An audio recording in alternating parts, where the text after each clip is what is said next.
بسم اللہ الرحمن الرحیم۔ السلام علیکم اسٹوڈنٹس آف کلاس 10th اسلامیات لازمی کی کلاس میں یہ آپ کا لیکچر نمبر 6 ہے، جو کہ آپ کی حدیث نمبر 14 کے متعلق ہے۔ یہ حدیث باجماعت نماز کے آداب اور مسجد میں دوڑنے کی طرف اشارہ کرتی ہے۔ آئیے آپ دیکھتے ہیں کہ حدیث میں نبی پاک صلی اللہ علیہ وسلم نے کیا فرمایا ہے۔ وَإِذَا أُقِیمَتِ الصَّلَاةُ فَلَا تَأْتُوهَا تَسْعَوْنَ وَآتُوهَا تَمْشُونَ وَعَلَيْكُمُ السَّکِینَةُ فَمَا أَدْرَکْتُمْ فَصَلُّوا وَمَا فَاتَکُمْ فَأَتِمُّوا۔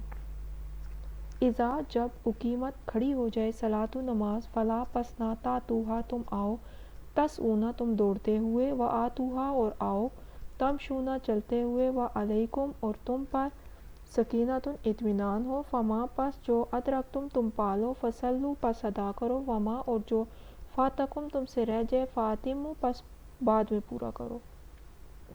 محاورہ ترجمہ: جب نماز کھڑی ہو جائے تو اس کے لیے دوڑتے ہوئے نہ آؤ بلکہ اطمینان سے چلتے ہوئے آؤ۔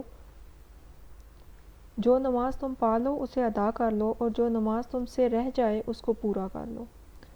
نفس مضمون: اس حدیث مبارکہ میں حضور صلی اللہ علیہ وسلم میں مسجد میں دوڑنے کی ممانعت یعنی مسجد کا مقام اور نماز کے آداب بیان کی ہیں کہ جماعت کے ساتھ نماز کی ادائیگی کے لیے آداب و احترام کو ملحوظ خاطر رکھا جائے۔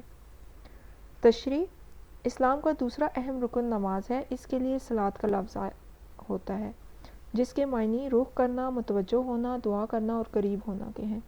شریعت اسلامیہ میں نماز سے مراد خاص شرائط و آداب کے ساتھ اللہ تعالیٰ کی طرف متوجہ ہونا، اس سے دعا کرنا اور اس کا قرب حاصل کرنا ہے۔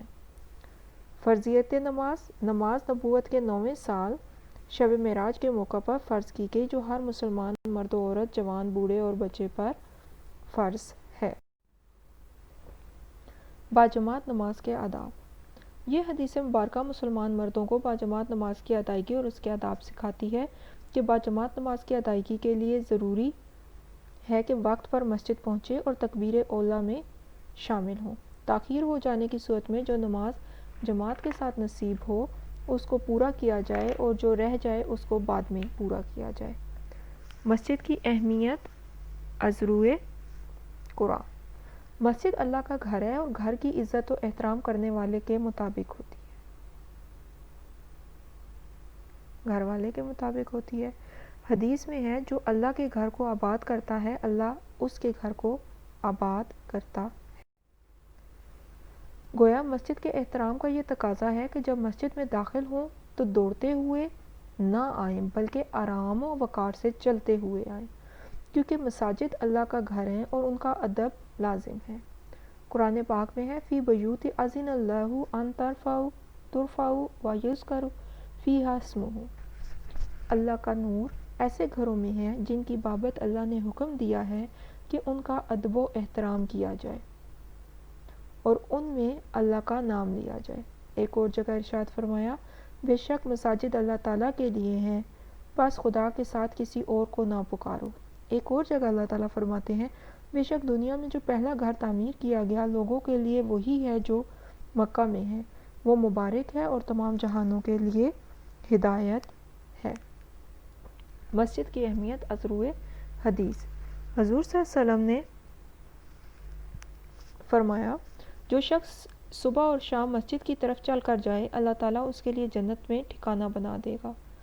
ایک اور جگہ آپ نے فرمایا مسجد میں شور کرنے والے پر فرشتے لعنت بھیجتے ہیں۔ ایک اور جگہ فرمایا اللہ تعالیٰ کو زمین کی پسندیدہ جگہوں میں سب سے زیادہ پسند مساجد ہیں۔ پھر فرمایا جس شخص نے کوئی مسجد تعمیر کی اور اس کا مقصد رضائے الہی کا حصول ہو تو خدا تعالیٰ اس کے لیے جنت میں ایسا ہی گھر تعمیر کرے گا۔ مسجد میں دوڑنے کی وجوہات کیا ہیں؟ وہ کون سی ایسی باتیں ہیں جن کی بنا پر کوئی شخص مسجد میں دوڑتا ہے؟ اذان ہو جانے کے بعد جب لوگ باتوں میں مصروف ہو جاتے ہیں، کام میں مصروف ہو جاتے ہیں اور نماز کا وقت جب نکل رہا ہوتا ہے تو وہ مسجد میں دوڑ کر جاتے ہیں اور دوڑتے ہیں کہ مسجد میں نماز کو پا لیں۔ سستی کی وجہ سے مسجد میں دیر سے پہنچتے ہیں، جان بوجھ کر نماز میں تاخیر کرتے ہیں اور دکھاوے کے لیے لیٹ مسجد پہنچتے ہیں، یعنی ہم بہت زیادہ امپورٹنٹ ہیں، بہت بڑی شخصیت ہیں، ہم لیٹ آتے ہیں، اس قسم کی باتیں۔ ان وجوہات کی بنا پر مسجد میں دوڑنے کی ضرورت پیش آتی ہے اور بھاگ کر رکعت لینے کی کوشش کی جاتی ہے تاکہ تکبیر اولیٰ میں پہنچ سکیں۔ مسجد میں دوڑنے کی ممانعت۔ مساجد اللہ کا گھر ہیں اور ان کا تقدس اور احترام ضروری ہے۔ کوئی ایسا فعل یا کلام جو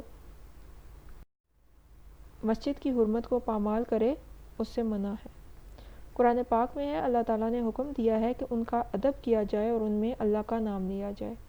حضور صلی اللہ علیہ وسلم نے فرمایا، مسجد میں شور کرنے والے پر فرشتے لعنت بھیجتے ہیں۔